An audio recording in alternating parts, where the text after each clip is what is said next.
In this video, we will show you installing Opayo Pi Module from admin area.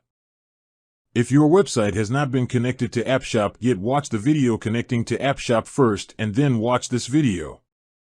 Navigate to the admin area of your website and click on AppShop and Store tabs. Find Opayo Pi Module and click on Install button. Choose the required sales channel or install the module on all the sales channels at once and click on Continue Installation button.